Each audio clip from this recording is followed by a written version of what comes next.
staying centered. Centered when I enter, not stinted. Soul-centered. Whole when I enter. Pass all their plays to bring forth my men should try to gaslight me, but my path is lit. My path is lit by Harriet, showing me the North Star, off right where you are. Yeah, we entering these conversations for freedom, soul-centered. Welcome, Jose. Thank you. Jose Arias. One of my favorite people. I have to tell you. I appreciate that. Seriously. I feel you're like, so just to let the viewers know how we know each other, you have a phenomenal partner, Dr. Julie Wilson, who I want to shout out, who she and I worked together for some years back in the day. And so through Julie, I met you. Yes, I DJ'd several events there at the Haas Center in Stanford. Yes. Yeah, in a university that shall not be named, even though I just named it. I know, right? I'm like, ooh. And you DJ'd my daughter's, a birthday party for my daughter. I mean, I feel like we've been in this kind of, zone together for a little while. Oh, yeah. And I was your son's first employer. Yes, you were. There's some stuff we won't say about that. But, he has a thing that he could put on his resume that then has been a path to many things. Oh, so yeah, yes. yeah. Shout out to the first employer, right? I swear, it's just to show the relationship. But I will say the other thing is we have music in common. Mm-hmm. So, somebody might look at you and think, you're a business person, you're a this, you're a that, you're intellectual, academic. But you are also a DJ and love music. Oh, yeah. Yeah, tell us about that. I want to hear a little bit how you got started with that. Oh, man. How did I get started?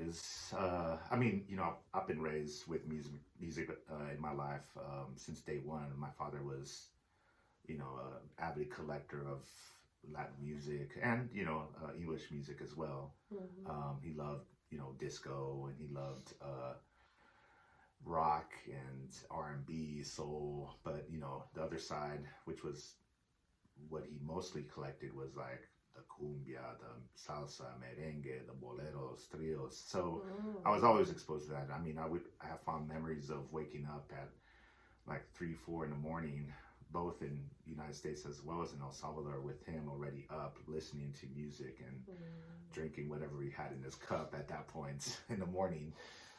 But yeah, so from there, I went to college and had friends who were DJs, and they let me hop on their turntables from time to time and mess around with their vinyl records, because at that point it was just records. And that's basically how I got started. I had one friend in particular who really taught me how to blend and scratch. That was Javier Corrales. His DJ name is Nomadic.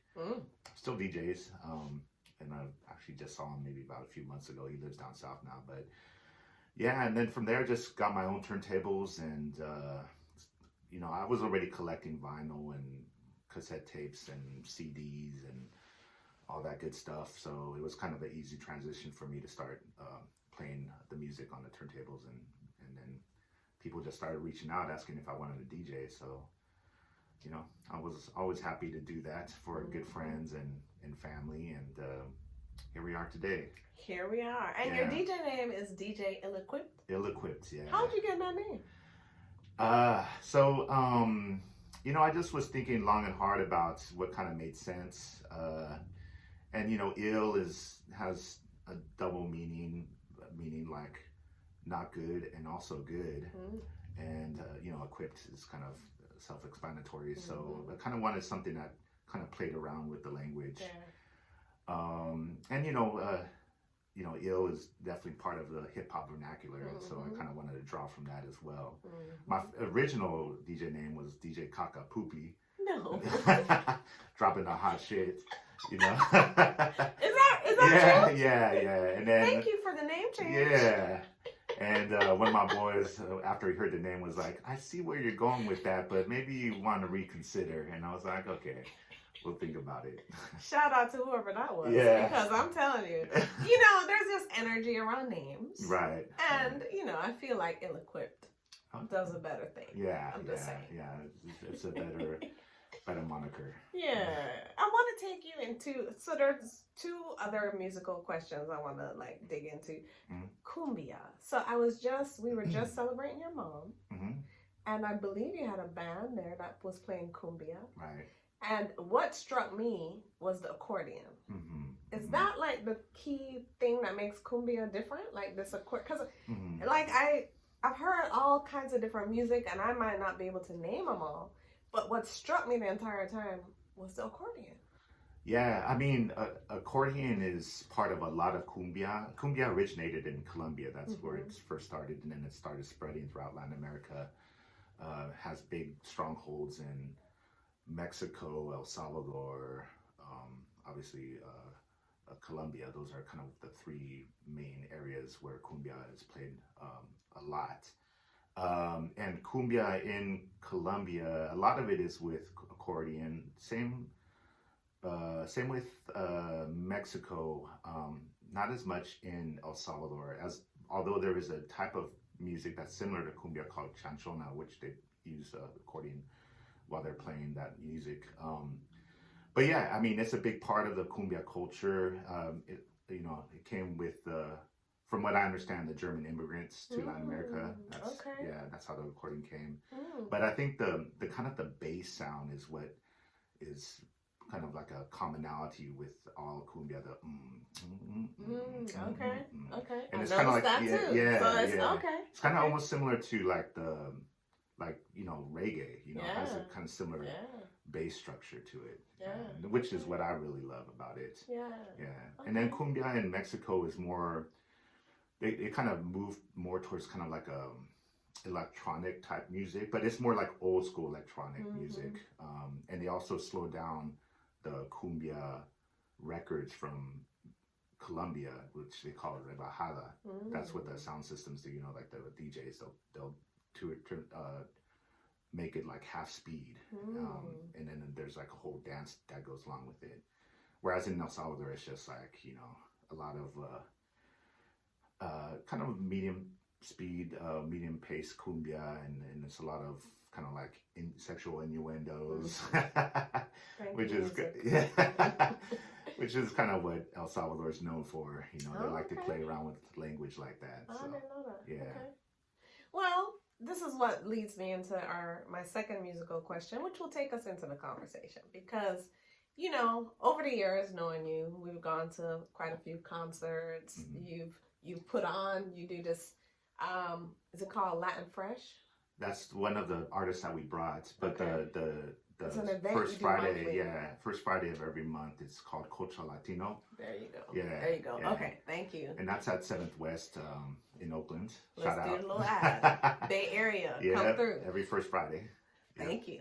See, he's got a lot going on. Right. So the thing is that you, I feel like, have been one of I have another friend named Ramon, shout out Ramon, who's like really educated me about Spanish reggae, like reggaeton, but like, I don't know the best words, but like, I will say from my own just regular person vernacular, like reggae in Spanish, right? And like, the thing that's been interesting to me is that I'm going to just tell you, I feel very territorial about reggae, right? Like I get very like, first of all, Jamaicans, we created the whole thing. It's all us, right? Maybe our African ancestors had a little bit to do with it, but it's us, Jamaica. Jamaica, right. Bob Marley. Need I say more? Peter Right. Tosh. So like, there's like a ownership that happens when I start thinking about reggae, and then. Like I went to the concert that really turned me around was Alika. I saw Alika. She has locks. She reminded me of a Rastafarian that I would have encountered in Jamaica. And the only difference was the language. And I thought to myself, Damali, you need to stop. You need to stop all this territorial nonsense because we are connected through African ancestry, through the like Middle Passage, the transatlantic slave trade that ended up in different places, including Latin America. So there is a connection and a bridge. Right. And so why wouldn't the music be alive in like Latin America? Oh, so tell me a little bit that side of reggae? Really the reggae en español, which is different than reggaeton. Reggaeton came from reggae en español. That started in Panama. I mean, that's kind of the general understanding. And really, it came from the Jamaican immigrants that went to Panama. I mean, there's a huge back and forth Panama Canal. Back and forth travel between the two. There's large families in Panama who have family in Jamaica, and it started in those communities there in Panama. And initially, they were just doing covers of reggae songs in English, but then they started doing the Spanish covers and then doing their own verses over the rhythms. That was one side of it. There's also another narrative about it starting, or part of it starting in New York with the there's Jamaicans there, there's everybody in Panamanians, New York. Everybody goes and so like to New people York, are right? just constantly encountering each other, encountering different cultures, and Panamanians are running with Jamaican crews, and Jamaicans are running with Honduran crews and Colombian crews. I mean, so there's just inevitably there's going to be that fusion. The cross-pollination. Cross-pollination, right. And so, the Gringo Man was one of the first pioneers in that scene, doing Spanish reggae in New York, whereas in Colombia, it was more like Renato and Nando Boom and folks like that. I feel like you brought Nando Boom, or I feel like I've seen him. Yeah, we brought him a couple times. Through your They actually brought him for the first time to California. Actually, well, the first time to the Bay Area, and we've brought him a couple times. And we're trying to bring some really good artists coming this year for my 50th. Oh, you're turning 50 this year? Welcome to that 50 club. 2023, and it kind of coincides with the 10-year anniversary of our party. Oh, wow. Culture Latino. So yeah, we're thinking about bringing in some amazing artists. So stay tuned. Oh, we will stay tuned. And so let me give you the confession. I'll just straight up, and this is connected to the conversation I want to have with you about the relationships between Black and brown folks. So when I talk about Black and brown folks in this context, I'm going to be talking about a range of experiences. So you represent one. You're from El Salvador. I'm Jamaican and American. So like there's a mix of experience, but it's not the full picture. Right. But I want to just have like a conversation about how we can like really see each other more, right? Because the truth is, what I noticed in me when I had the resistance to the Spanish speaking reggae was like, it's a little biased. There's something in me that's feeling, oh, it's not theirs, it's ours. Like it's that kind of us and them narrative inside that I had to like make peace with. I had to like come to terms with like, where did I get that from? Where did I decide that this music has this one place that it can be alive? And I had to be like, girl, let it go, in the sense that it doesn't belong. I don't possess it. Jamaica doesn't possess it. Like you said, we meet, we cross-pollinate. There's a beautiful expression coming out where I'm like grooving to Alika and Nando Boom too, right? Yeah. So like, I had to say to myself, what's going on, right? I feel like there's a what's going on conversation that needs to happen, I think, between more Latin people and more people of African descent. Because I do still notice that there is like a something's in the way of us. Right. There's like a divide. Yeah. What are your impressions of that, just off the cuff? I mean, off the cuff, we live in former colonies, and there are structures within those colonies to separate people and create a hierarchy, and we're still living with those structures today. I mean, just because there was independence in the United States and in Jamaica and in Panama and Colombia, I mean, doesn't mean that those structures just disappeared. And so part of those structures, unfortunately, was the anti-Black racism, and we still live with it. Not just within the United States, but also it manifests itself differently in different countries. And you still see it, Brazil, you still see it, Colombia, Panama. El Salvador, there's not too many like Afro Latinos there. Oh, okay. Yeah. I was gonna ask that. Yeah, Mhm. yeah. There are a few, but it's not like Honduras, which has a large Afro Latino population, especially with the Garifunas. Mhm. And they also have a large reggae and Espanol community out Mhm. there. But yeah, I think we're just living with the structures that were baked into the system during the colonial period. And it goes further back than that, but that really that's kind of where I see a lot of it stemming from, in particular in this country. I can't really speak much on other countries, but from my experience in the United States and in California and through my studies, that's kind of what I see as a major problem in terms of Black and brown relationships. Kind of dealing with the racism that we inherited from this country's history.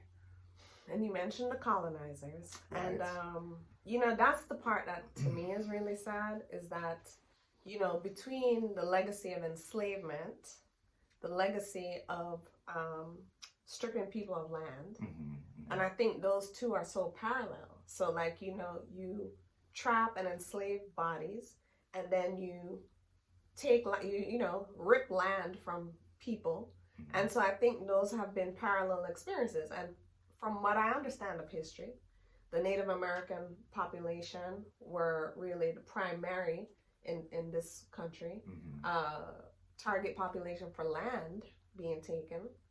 Recently learned that there has been some enslavement of Native American people, so they experienced some degree of that. And then the relationship between Mexico and California, Texas specifically, like this side of the country, people have said time and again that California is Mexico. Like, really, the state that we're on was a whole nother country. And so whose state is this, right? So it's like this conversation, is this really like Mexican land, land that belonged to the Mexican people?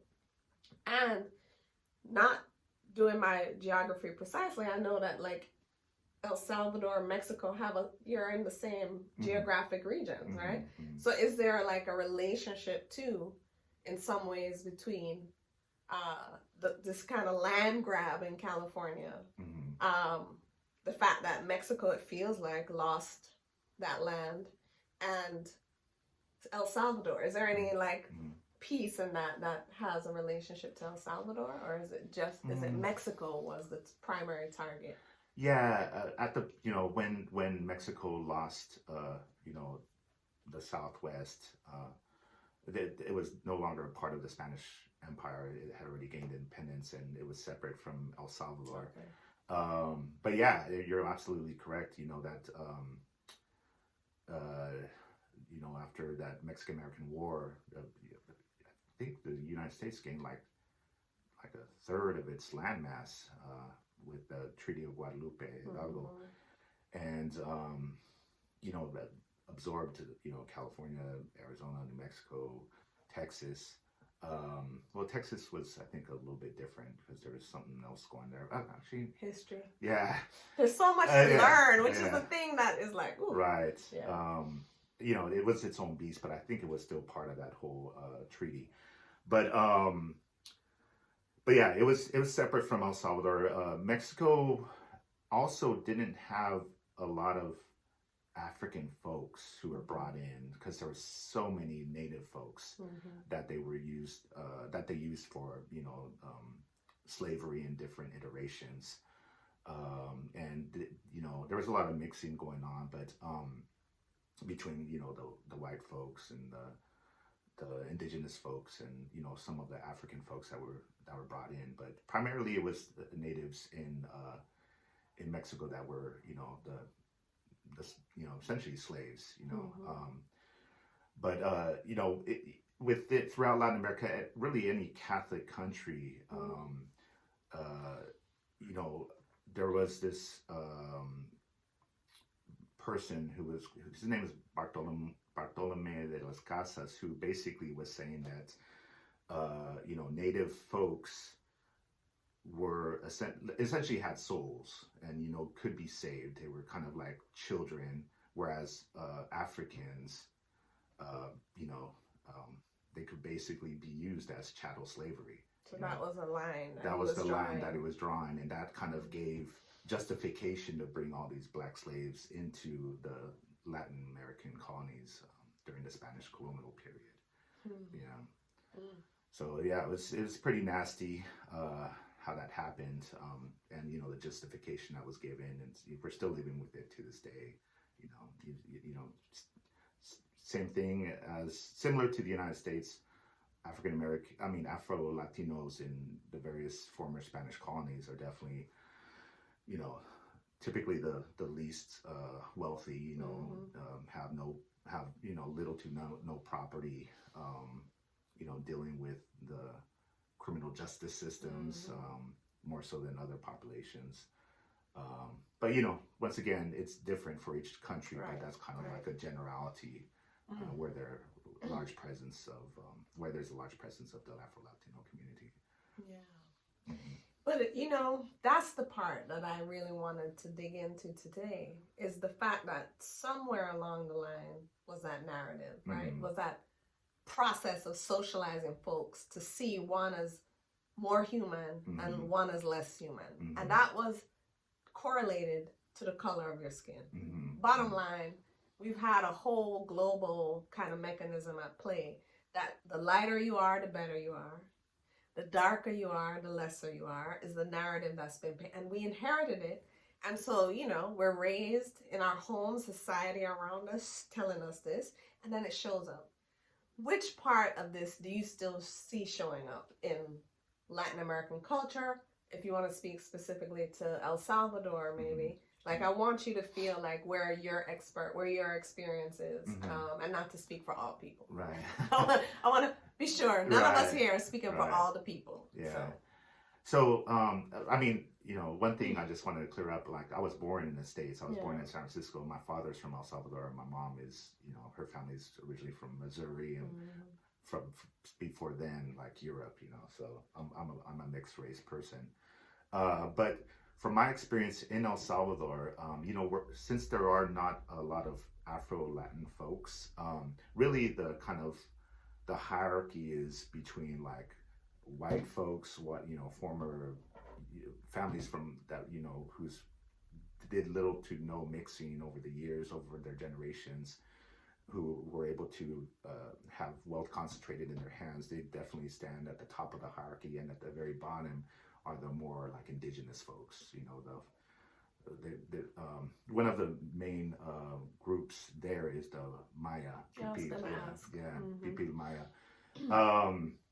But to be honest, there's not even a lot of the Pipil Maya at this point, because one of the was the first Marxist revolution that took place in the Western Hemisphere was in El Salvador. And this individual by the name of Faribundo Martí organized, along with these huge, with the Native American populations, a revolt against it was like, I believe it was about 14 families that really had the wealth concentrated in their hands. But they found out about this revolt before it happened, and they basically gathered up all these indigenous folks and wiped them out. This was around 1935. Yeah, so it was very brutal. Yeah, very brutal period during in El Salvador history, and we're still living with it today. You know, you don't see a lot of like straight up native folks like you do in, like, say, Guatemala in El Salvador. It's more like, you know, there's more mixing that has happened over the years, and like I said, large communities were wiped out around 1935 because of that revolution. Even folks that were not involved with the potential revolution were gathered up and you know, killed. But long story short, you do see that hierarchy. The lighter skin are definitely like towards the top of the hierarchy, both in terms of their socioeconomic status, as well as the way that people see beauty. You know, so if you have the indigenous look, you have darker skin, you're basically considered not beautiful. Like, the people tell you to kind of stay out of the sun. You know, they encourage the daughters who are more native looking to marry up, meaning marry someone that's lighter skin or European looking. And it's, it happens in all communities. And from my experience in El Salvador, even the poorest communities, it's the same kind of dynamics that are coming into play within that community. And then you have the El Salvador community as a whole, where you see that going on. Colorism is right. the thing that, well, you just described Jamaica. So, there's a lot of colorism in a country like Jamaica. Again, lighter is the goal. And so you have a whole bleaching phenomena that's been happening for the last, decade at least, where young women in particular, but now young men, are bleaching to be lighter. And it's interesting because I'm a lighter hued person. So I've had a conversation with my daughter about a friend of hers who decided to bleach. And this young woman is darker. And I believe the most beautiful complexion. And yet my daughter said, Mom, you don't understand. You sit on that light skin seat. You're in that light skin seat. You don't understand. So I said, you know what? I don't understand. I see it. I observe it. I benefit from the privilege. And yet I'm not in that young woman's shoes to know the feeling of being ostracized. So I say that with all the compassion, but it feels to me like a product of white supremacy culture. And when you mentioned Catholicism, what comes up for me, and tell me if this is similar in El Salvador, but in Jamaica, in most homes, there's a picture of Jesus. And it's a very white Jesus. In most African homes, like people of African descent, looking at a picture of God, right? That is very white. So not accurate as far as historical knowing about Christ, but I think a tactic to disconnect people from themselves, to revere something lighter. So is it the same in El Salvador? Do you have those kinds of pictures hanging in those homes? Yeah. I mean, folks that are Catholic, definitely. I mean, for the most part, it's all like the white Jesus, the blonde, brownish hair, with light skin, blue eyes, and that's prevalent throughout the country. I mean, there are a couple areas that have like darker skinned Jesus, but that's the exception rather than the rule. And then you have all these different saints who, for the most part, are European looking. Okay. Which is interesting because, a lot of these saints, they've kind of are almost hybrids of the gods in the Mayan cosmology. So like, like the Virgen de Guadalupe, a lot of people say that she is a fusion of the Aztec goddess. I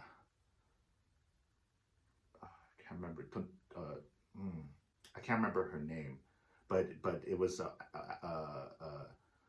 Aztec goddess who was revered in this area where the Virgin was supposed to have appeared.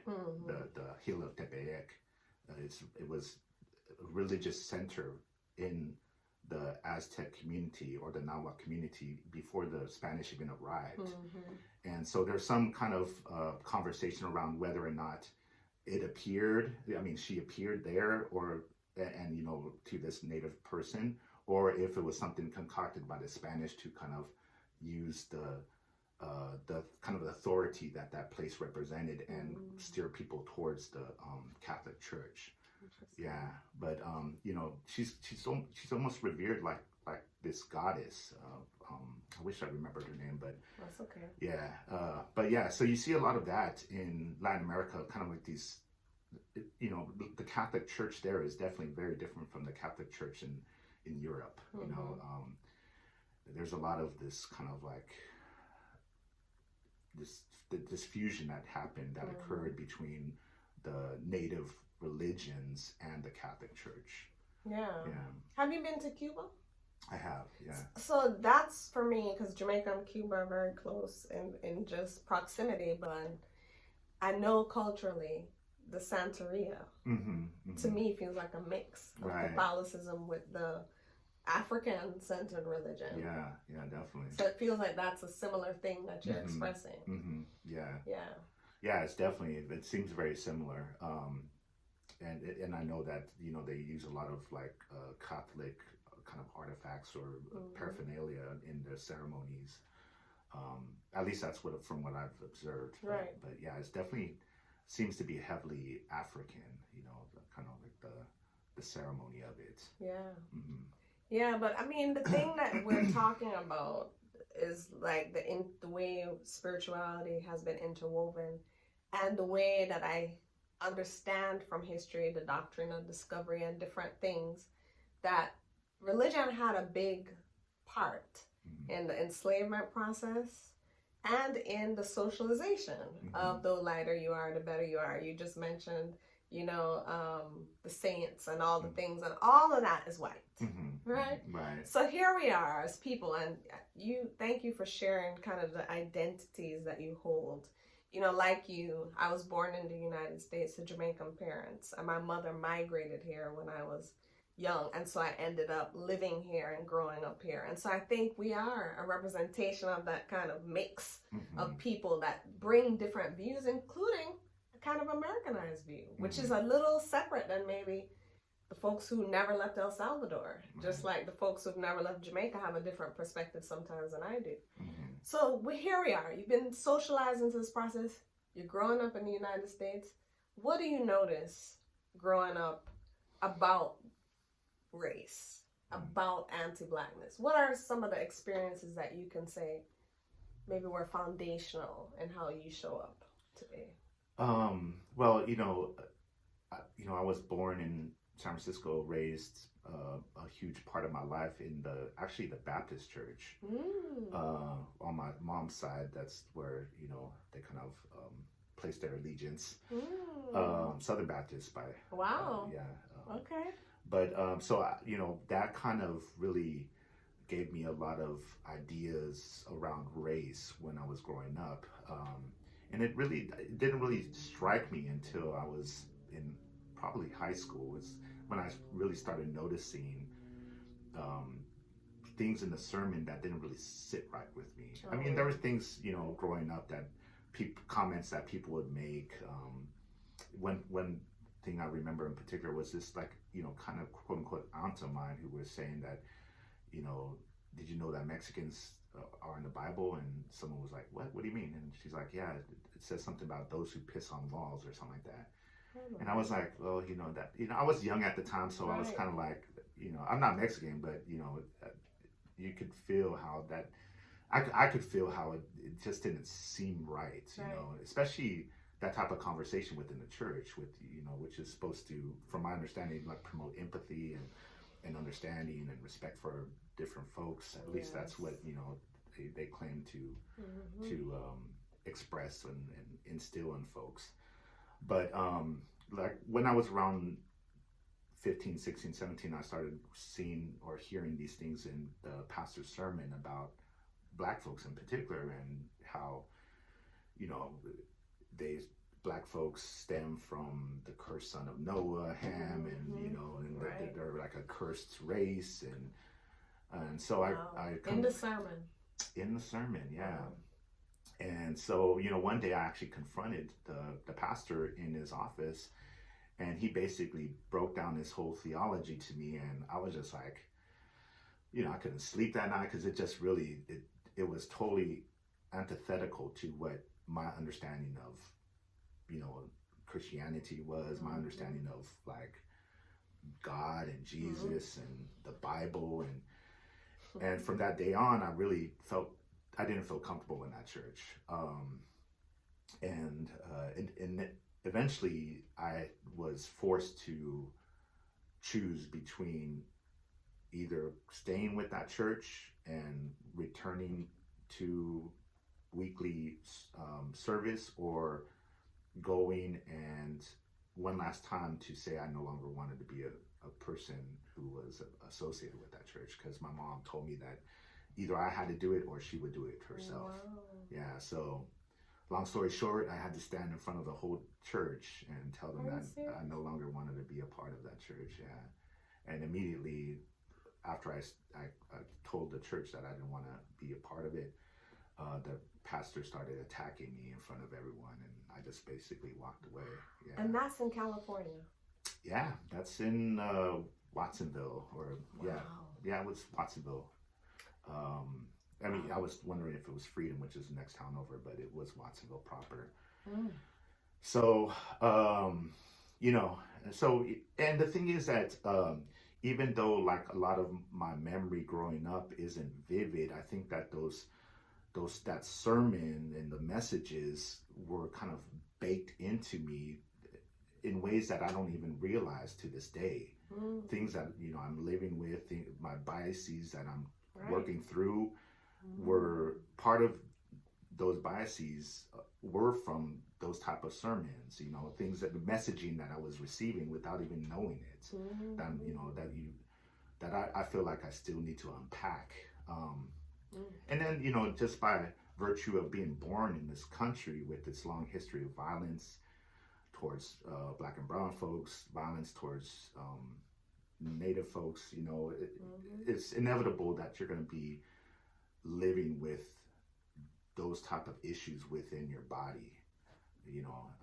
And I always feel like anyone that's born in this country is inherently racist because we're born into a racist system, and that's the type of messaging that we're receiving daily, and it's really incumbent upon us to kind of start unpacking that and figuring out like how to work through it, and become empathetic to other people that may be very different from us. You know, that's why we're here talking today, because honestly, I'd never heard that story in full. Julie had referenced that, you know, you're kind of separated from that space, the church, but like I didn't know that and the details. And the thing that strikes me about that is what you said, is that you don't even realize how many of those other messages have filtered in. Because when people go to, I mean, we some church people, right? We just talked about the Catholicism in Jamaica. Jamaica is one of the most Christian countries. My father was not religious, but his father was a minister. My mother was so we inherit that kind of religiosity, I think, like this experience of being a part of that. And what happens is we go sit there every Sunday, and there's a lot of messages that come through. For you to reject, for you to question, first of all, is huge. Because most of the time we don't question. We're just sitting, receiving. But for you to question and then take the step to say no, it's huge. Most of us are sitting there just taking it in. And when you think about how many churches across this country are probably sharing similar messages, right? When you, personally, for me, when I think about this huge Christian evangelist movement that would actually side with someone who is misogynistic, who is racist, I can't come to terms with it, because the faith that I see comes through the doctrine of Christ, that is empathetic, that is with the least of those, that I think, and this is where I'm not a Bible scholar, people, so, but the curse that your former minister was talking about, I think is in the Old Testament. Yeah. So Christians are supposed to be very focused on the New Testament, from what I understand, and what Christ taught. Right. So it's almost like you had a Old Testament to guide you to a place. But then when Christ came about, there's supposed to be a shift. And what I'm hearing is there's many churches and pastors who aren't shifting to Christ consciousness. So that's deep, what you just shared. I mean, I'm taking it in, and I'm thinking to myself, what do you think the impact of those messages are on young people like yourself who didn't say anything, who don't question, who, like I said, sometimes just sit there and take it in and take it as gospel? Right. What do you think that greater impact is, Jose? I think, I mean, inevitably, I feel like folks are going to be absorbing that mess. I mean, just like I absorbed it, just like you absorbed it, like all of us absorb those messages. And unless we take a step back and start unpacking the message and kind of working through the messaging that we've been receiving since day one, then taken as truth, you know, especially, I mean, if you're a religious person, then you believe the Bible is the truth. So, and then, you know, the pastor is the one that kind of supposedly unpacks that truth so it's easily digestible to the congregation. And if you take that truth and don't unpack it as well, then you're basically relying on this person and their biases for your truth from the Bible. And so that's why I'm always a big advocate of folks being able to, I mean, definitely do what's right for you, go to church, listen to your pastor, hopefully you find the right church for you, but then also take a step back and start unpacking what was being said in that sermon and reading the Bible and seeing how they, you know, mesh, and then also how that kind of works with your experience. In addition to that, for me, it's also outside reading from the Bible, you know.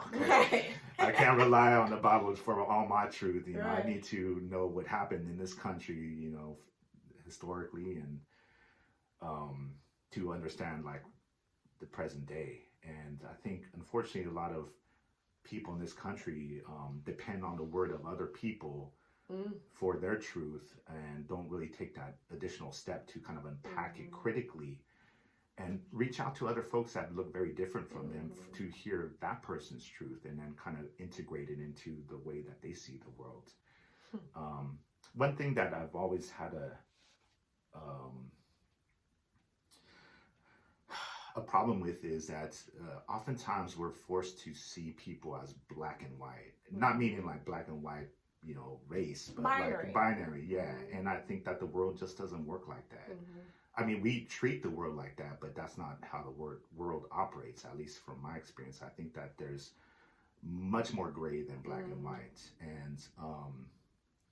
And so, you know, oftentimes folks, you know, and I'm a victim of this as well, or, you know, I'm a problem when it comes to this, is that I see like white Christians as only one thing, you know, whereas there's a whole spectrum of white Christians, and even the white Christians that are either racist and know it, or racist that don't know, which is I think most of them don't understand how they're racist.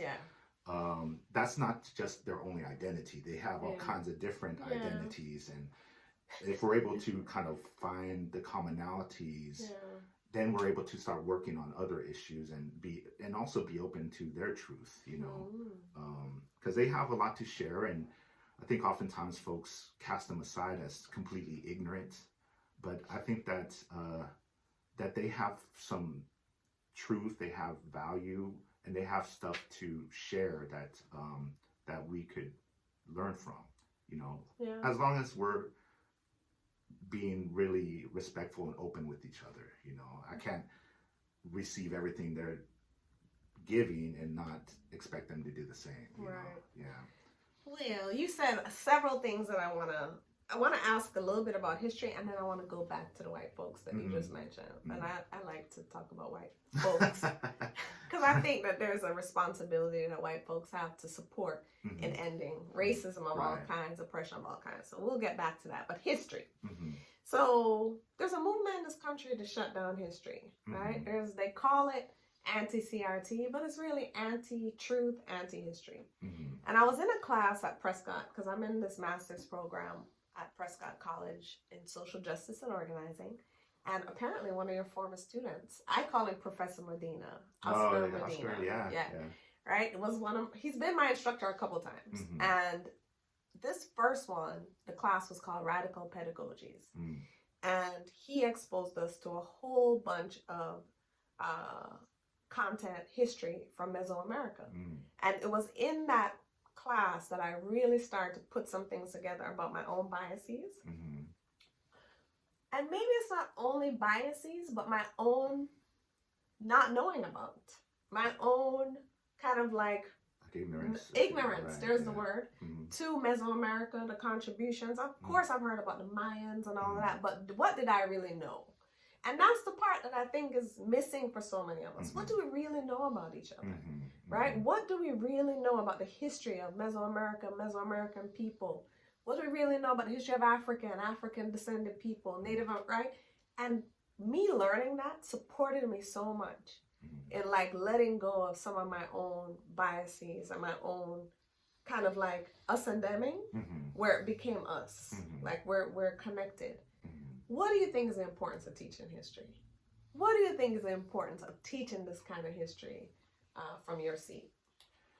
Well, I mean, it's like it's a cliche, but I think that it holds weight, is that if we don't learn from the past, then we're going to continue doing the same thing that has created problems over and over again. So if we don't see what has happened in the past, dissect it, unpack it, think about how it's impacting the present, then we're always going to be dealing with issues like race and racism and sexism and heterosexism and those type of all those isms. So I think it's very important to not only learn history but learn histories.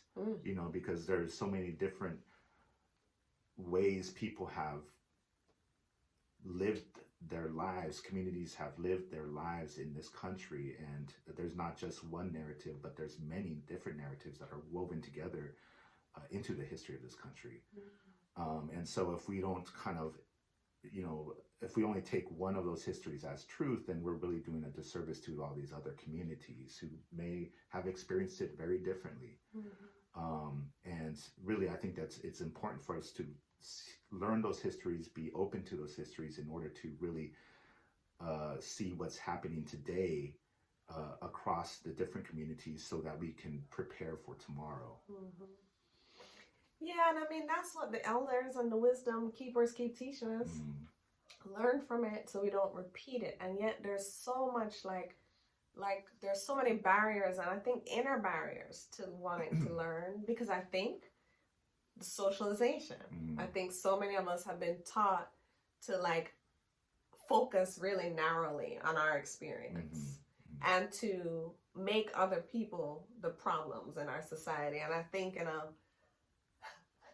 as Bell Hooks says, capitalist, imperialist, white supremacist, patriarchal society, we really target the people who are darker, the people who are at the margins, like our transgender population. Like we just go in on those, and we don't, I think, care. The way we've been programmed, we're not traditionally making room to really pull in those histories and to understand. So yeah, I think that's powerful. I wanted to ask you about the white folks, okay? Because you said something there that I thought was important, that, and I can say I'll put my hand up, that I sometimes like carve people out into little boxes, and I say, they racist. So I'm not trying to be their friend, right? So like I'll just, I'm not doing it. And then, what's so fascinating is that I do that from a defense, like from my place of taking care of myself and protecting myself, right? I say to myself, I'm not sure that I want to have a conversation with someone who I'd see as racist. And then maybe there's an opportunity there. What is the value that you mentioned? It's a multi-dimensional, I think, approach you're taking. That you're like, I'm not just gonna decide they're not good enough. So how do you come to that, and what is it that you see the value? Well, I mean, I came to it because I am a mixed person. So, I have a lot of white folks in my family. I have a lot of brown folks in my family. And so, just by nature of growing up, I had to deal with white folks, and I realized by dealing with my family that there are so many different white folks. And to be honest, I feel like all my white folks are racist, all my brown folks are racist, but it manifests itself in different ways. And most don't realize that they're racist, and I think that's the first step towards really working towards eliminating racism, is understanding that we each, at least from my perspective, all of us carry it within us, and we have to unpack it and work on it. And so I think the value in reaching out to those people is to start having those conversations. And I know it's difficult. I know it's painful. I know it could open up wounds that we're trying to heal. And it's difficult, especially when you're trying to practice self-care. But that's the only way to really start working through those issues is to face it. Mm-hmm. And I think that, you know, white folks are not just white folks. White folks are also poor folks. Mm-hmm. They're also dealing with sexism. They're dealing with homophobia. I mean, you know, there's a lot of the issues that we're dealing with in Black and brown communities, they're also dealing with in white communities. Mm-hmm. And if we could create coalitions or alliances around, the fact that we're poor and we're living in a country where 1% controls the majority of the wealth in this country, that's one starting place. Mm-hmm. And then from there we start working on other isms and other issues. But I think that's where the value is that, we're all dealing with different issues. And if we're able to reach beyond certain ones that have historically created the divide, we could start working through those divides. Mm-hmm. And like I said, I know it's hard. I've dealt with family through the years who have been very disrespectful, very hurtful. And in many cases, it's because they're ignorant. In many cases, they don't realize that they're being disrespectful and hurtful. And I think that's why I take it upon myself oftentimes to call them out on it. And then we start working through it. And I've had many experiences where, I call them out on it and they kind of break down. And, on more than one occasion, I've had family members cry.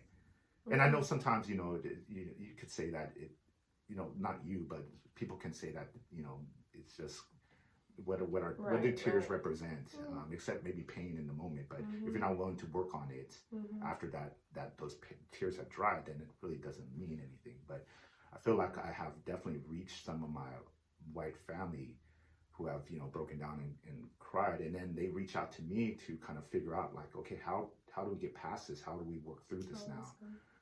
So I don't want to completely dismiss white folks as just racist and unable to be, to work beyond it, because I think that they're critical to, moving away from racism in this country. I think that us as Black and brown folks, we can't do it on our own. That's for certain. We need alliances, and we need to,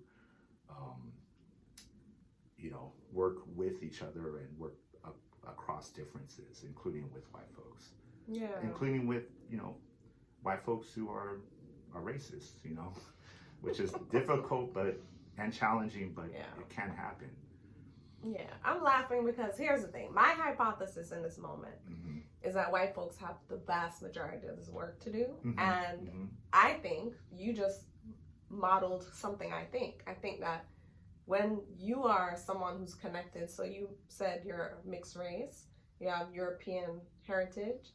If you have family who are European and you can talk to them, I think that's a beginning step. I think it's for you to have the courage to call in or call out, whichever way you do it, is a step that then I think interrupts what's been happening so that we can at least raise their consciousness, right? So whether or not the behavior changes, something has happened by you saying. But there's a lot of white families who aren't doing that. There's a lot of folks like you who are of mixed race who are afraid. And I've workshopped around this, that it's that moment of I don't belong when I call this group out because we're in this group and we do a group thing. So I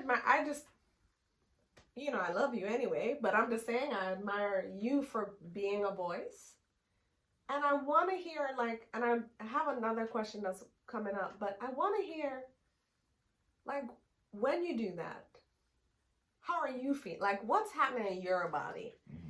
Are you feeling that feeling of I'm going to be ostracized? Or are you feeling this just matters? I'm going to do it. What's up for you? I mean, I feel all the emotions. Okay. Yeah. I mean, I feel anger. I feel sadness. I feel I feel in certain ways, I'm the one that's framed as the kind of radical in the family, you know, so it's almost expected of me to like call out folks when they do some shady stuff. Yeah, there he come again. I mean, we just had, you know, Thanksgiving, which is like, you know, kind of like stereotypical of having those type of crazy conversations. But yeah, I mean, I do it because I love them, you know, and I want us to move past certain things that create pain in me and in other people. And to be honest, I do it because I don't think that they mean to be hurtful or mean to be disrespectful.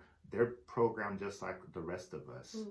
And, you know, like, just like I'm still unpacking and trying to deprogram myself, they are as well, but in a different way. And if I could help them understand how certain things are being read or certain things impact other people, I'm hoping that they'll be receptive to it. And I think they become receptive to it because we bond in ways other than race as well. You know, like obviously we're family, but we have other interests in you know, in common. And so I'm able to kind of use those other commonalities to start working on stuff that we don't necessarily see eye to eye on. But yeah, I mean, it definitely puts you in an uncomfortable place. But I think in order to learn, you have to be uncomfortable. You know, that's kind of like another cliche, but I mean, you don't learn if you're constantly comfortable. I mean, say that. Yeah. So. Well, okay, so let me ask you, I think I have a couple final questions. Like, one of the things that I've been coming to terms with is that I'm not only a Black identified person. Someone asked me years ago, well, I've gotten that repeatedly. What are you? What are you? What are you? And I gave my most honest answer a couple years ago. And I said, you know, I'm part descendants of the colonizers and I'm part descendants of African people who were enslaved. And I literally did my ancestry DNA recently. And I'm actually 55% European and 45% so you're like African. It's like this. Oh, you've been blacker than black all your life. It's like, woo! And so I called on my aunt, my dad's sister. My dad passed in February. So my dad's sister is like next of kin that I can call on to say, hey, what do you know about this? Because she's like the historian of the family. And so she started unpacking it a little bit, like this side, that side, da da da. And then she said something to me that really hit me hard, was that she thinks that there's a side of our family on my grandmother's side that enslaved folks, right? But if I'm a descendant of European, that is probably in my lineage, right? And coming to terms with that has been so challenging. Like, I haven't even started to unpack it, to be honest with you. But as I'm delving into these conversations, as I plan to do a film about truth and reconciliation, reparations, I was like, well, what does that mean for you, girl? Because if your ancestors were both, there's both in your story, right? So the complexity that you're talking about here is within me, right? And I am asking myself, how am I going to reckon with the painful histories that are right within my family tree? And so as I hear you talk about the compassion and the connection you have beyond race, you know, it's awakening for me, like, where will I find compassion for my ancestors? Who, right?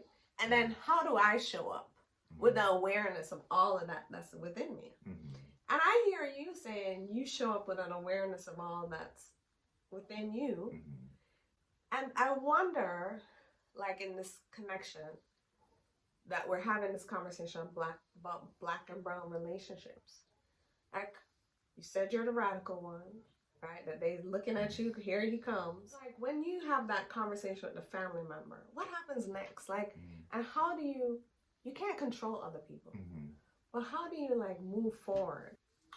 Yeah. I mean, it's difficult. I mean, I move forward. Well, you know, with those conversations, I always hope that, you know, I learn something. I try to stay open to their truth and what they're bringing to the table. Because when we have those conversations, it's not just about, like, race. It's so many different things. And to be honest, I'm learning a lot as well about them, about myself, about history, you know, family and United States history. And so I used what I've learned in those conversations and kind of apply them to myself and kind of integrate it into the way I perceive the world and the way I act on it and within it. And I also try to reach out to them and check in with them and see how they're doing. And I think a lot of that is necessary, the follow up, because you got to follow up to follow through, and I feel like that, if you don't support the person that you're helping, that you hope is willing to work on themselves and see, kind of unpack things so they see the world in a different way. If you don't help them with it, then you're basically setting them up for failure. I think that they could easily fall into a rabbit hole, which is so easily available in this day and age with the internet. They could start on the right path and easily get steered into some crazy, like, conspiracy theories and like stuff that, people have, like, into theories that people have used to kind of manipulate people. And so I think it's really important to constantly check in with your folks. I'm speaking specifically about my family, like, see how they're doing, see if they have any needs. If they do, ask them how you can help them. And you just hope that they are reciprocal in that respect. But yeah, I mean, like you said, you can't really control people. Yeah, that's the thing. And you hope that they're willing to be open and willing to work on themselves. And to be honest, it gets more and more difficult the older you get. You get stuck in those ruts. But that's why it's so important to really be supportive and have a little bit more patience for older folks, I think, because they move slow. I know. I mean, I'm moving slower each and every day. As you come up to this 50 thing, huh? Right, I know. Especially with the sciatic nerve issue now that I got going on. But yeah, I mean, the other thing is that, I think I already talked about this, is that I really have to see myself as always constantly growing, always constantly learning. Because once I feel like I have all the answers, then what else is there really to look forward to than death, Right. I was like, well, I think when you have all the answers, it's time to go. Right. Yeah. And, like, I think that there's this old proverb that you should always see yourself as a ripening fruit, because once you're fully ripe, then you just spoil, so that's why I always try to keep that in mind. But it does become more and more difficult the older you get, because, I mean, you're just slower in terms of, like, the way you want to deal with the world. We've experienced a lot, and that's why I try to, I mean, the older I get, the more I realize I need to respect my ancestors a lot more than I have in the past, and when you're young, you don't realize how important they are, and how we need to give them space as well to continue to grow.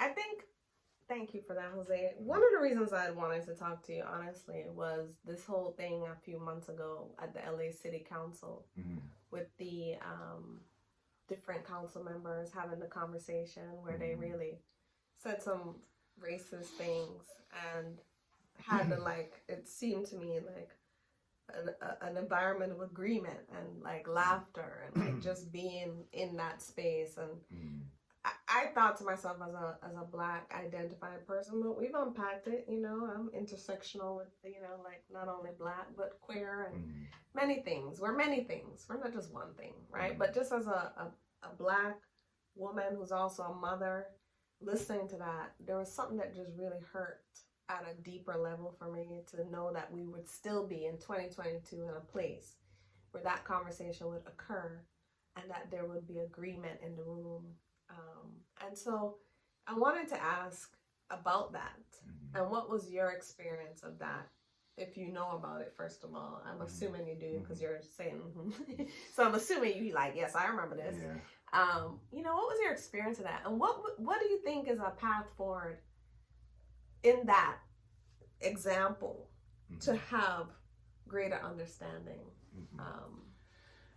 I mean, yeah, I did read about it, and I wasn't really shocked, but I was, kind of disappointed, because I felt like I thought that the brown folks in those positions would, especially given the makeup of Los Angeles, would have a lot more respect for the diversity within their city, Right. and the way that they were joking about, African boy, black boys. Mm-hmm. It just was disappointing, but I wasn't shocked because I feel like it's so prevalent, and I also feel like it just what takes one person to make those type of jokes, and other people would oftentimes just co-sign because they don't want to be like the person who's like, the stick in the mud, or like creating the scene within the moment. So I think maybe the other council members who were present, maybe some of them like just didn't want to be the one that stood out or stood up, which is also disappointing. But I think that it was important for whoever released that audio to have released it, because I think folks need to know what's going on behind the scenes. And I think that happens more often than we really want to admit, but I think that is kind of also baked into the system, the way that people deal with power and maintain power. And the other part of me also is hoping that it's not, we don't use the moment to punish, we use the moment to teach. Okay. And use it so that we encourage those council members and folks who are similar to them, have similar, ideas and ways of being and ways of acting on the world, that we share resources with them, and we kind of figure out, okay, now that we know that what's going on behind the scenes, like how do we move past this? We don't want to cancel you, but we want to make sure that we get to a place where this isn't something that is seen as being condoned. But and I know you'd feel the same way. You're not a council person either. You feel like, I think from my perspective, I think that you feel like, okay, we got to use that as a moment to be able to teach and reach out to folks and kind of learn together about how to move forward in a way that's healthy.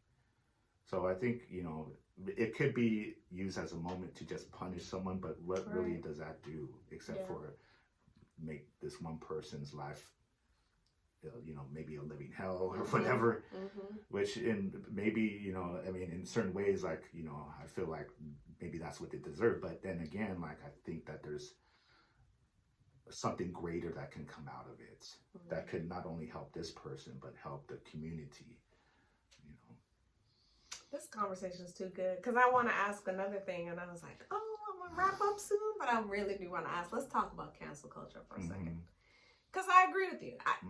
I don't see the reason. I think we are a punitive society. I think, everything's about punishing people, discipline. I was just watching a film last night about Vanessa Guillen, the soldier that was killed at Fort Hood. Right.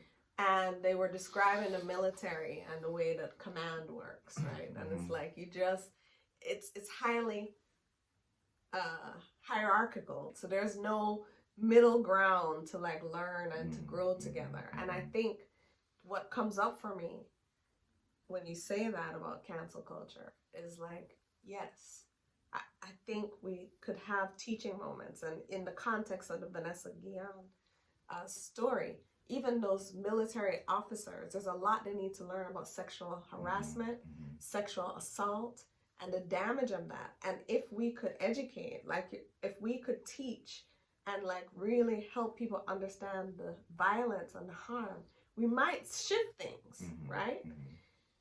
In this context with the LA City Council, I agree. I think, a part of me is like, fire the asses. Like, be done with that. But really, what happens is that you probably get a new group, a new crew with a similar thoughts. So how do we like move beyond cancel culture in here? What does educating look like in some of these very harmful moments? What does it look like to shift from cancel, discipline, to educating, raising some kind of not only awareness, but empathy for other people's experiences? Yeah, I mean, I feel like, you know, in many of those situations, you know, I come from like a decolonial type background in terms of like my academic training. So I really feel like the people who have the most to give are the people who are least advantaged. So, you know, the folks most directly impacted by those hateful words should be brought in to share their stories, share their history, share how those words are impacting them. And then, you know, from there, we use that as the foundation and then move to the next step. And I think it's an ongoing process, you know. It can't just happen one day and then we expect things to be better. I mean, you know, you have to constantly work at it. You know, it's like a hoop game, or, you know, like if you're learning hoop, you gotta always practice your shot. So it's something that you have to start working into your daily practice. And I think that, you know, it really starts from the perspective, at least from how I feel, the perspective and the experience of the least advantaged. Use that as a foundation and then move from there. In terms of like how to move forward and work through those type of issues. Yeah, I mean, it's difficult, and I know that, like I said before, and you've shared it, it's very painful, and it opens up wounds that we're trying to heal. At the same time, I feel like if we're really serious about creating a better world, and maybe not selfishly for ourselves, but for our sons and daughters, our nieces and nephews, then it's really on us to put ourselves in those situations, to work on ourselves and our communities so that our children have a better life, you know. I'm hearing you say something important though. Listen to the most impacted. And some of those people are not the most educated or the most degreed. They're the most lived, and they can speak directly to an experience. I think that is the path, and that's certainly the path that I want to incorporate in my own work, is to listen.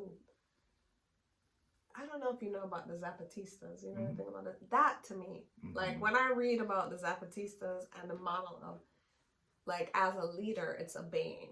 Like there's something that you take away the hierarchy and you really pay attention to the people. I hear you saying that. Is that oh what yeah, you're saying? definitely. And that, like I said, that really came from my academic training, you know, in decolonial thought, but it's also kind of like my lived experience. Like I feel like growing up, the people that have provided me with the deepest insights into who I am, into this world, are the ones that are least advantaged, the ones that are most impacted by the isms that we live with. You know, they've opened my eyes in so many different ways and have helped me see the world in ways that I feel that are you know, whereas I was previously cynical, I feel like optimistic. You know, like I think that there's the way out of this mess that we're in. And surprisingly enough, but also not surprisingly, those insights come from the folks who are most impacted and least advantaged.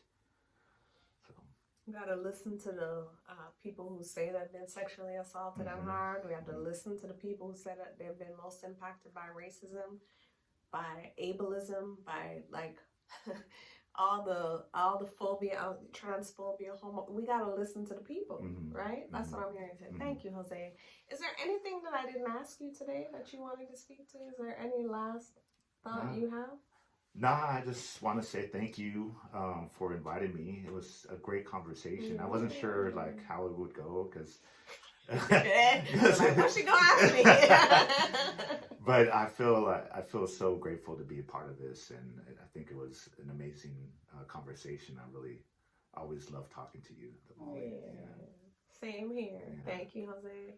But can you just introduce your academic? I want to take a little part to be sure that I capture the work that you were doing. I think it was at Berkeley. Was it at Berkeley? But yeah, tell me about your academic side. You as a scholar. Well, I went to Cal as an undergrad, and my training at that point was Latin American Studies. Then I went into a master's program at Stanford in social sciences and education. Then I started my PhD program in Berkeley at the Graduate School of Education and Social Cultural Studies, and that was where I really got into decolonial thought, and I was using that to kind of understand what was going on in this restorative justice youth court program at a local high school. It was still in the works. Unfortunately, I had to pause it when my father passed away, and I had to transition into taking ownership of the family business. Hopefully one day, either with Berkeley or independently or with another institution, I hope to finish the work, because it's, the dissertation's halfway done. Because I think it's important. For me, it's important just to get their stories out, the stories that I collected during my research phase. But yeah, I was using decolonial thought to really understand what was going on in that youth court. And in the youth court itself, they were training students to be advocates for other students who were charged, for lack of a better word, with some type of misconduct on campus.